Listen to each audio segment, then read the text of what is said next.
Okay, so with this video, I want to talk about an important question facing today's youth that was probably facing a lot of youth at some point, but it actually, can I just put this camera like right here so that I don't have to, I guess if I like hunch down like this, you can see me just fine. But no, I want to talk about an important question facing the youth of history, not just of this modern world, although it's particularly important in the context of the modern world because they're constantly on TikTok where adolescent sociopathy and bully culture is normalized by adults who for some reason are engaging in it, probably because they're on the internet where that kind of behavior is much more widespread than ever.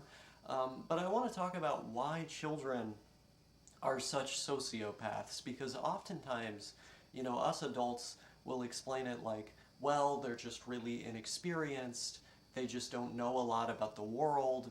Maybe if they want to get a little bit more intellectual about it, they'll say that their capacity for empathy is underdeveloped because their brain is underdeveloped, and things like this. But I actually think the reason why children are so sociopathic is a lot more to do with the material conditions that they exist in, the kind of society that they spend most of their life in, that being the one that is contained. We're forcing them to go to essentially a prison all day, every day, for most of their life, pretty much their entire time alive until they reach the age of the majority is going to be spent like that, and then they have to decide if they're going to go to college or not. So, you can start to see the problem with that, right? I think it is true that their capacity for empathy is a little underdeveloped.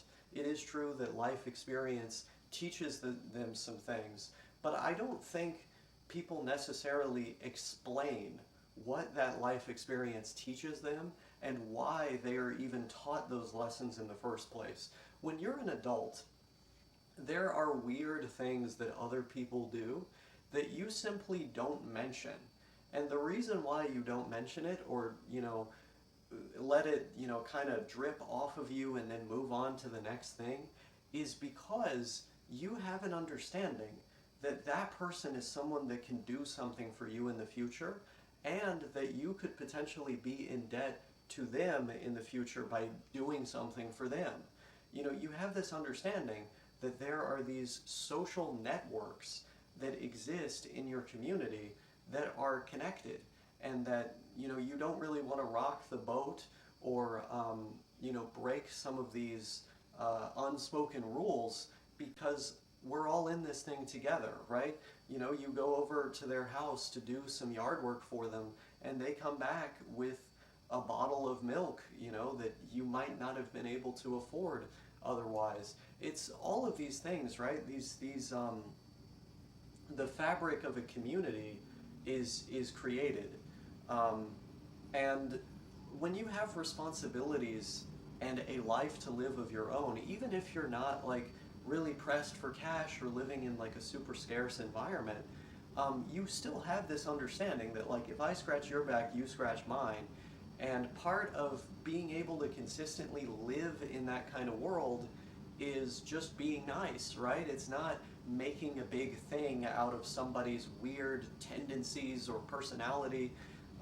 You're accepting of it, especially after seeing stuff like that so many times. Like, it fails to be so big to you, right? And I can put this in addition to, the amount of judgment that we have towards ourselves growing up.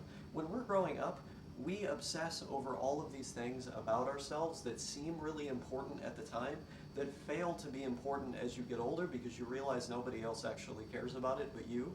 But of course, because you care about it so much at that age, you end up imposing the level of judgment that you have for yourself on everybody else around you, which is a really immature behavior. But the reason we call it immature is because it's indicative of people at a certain age.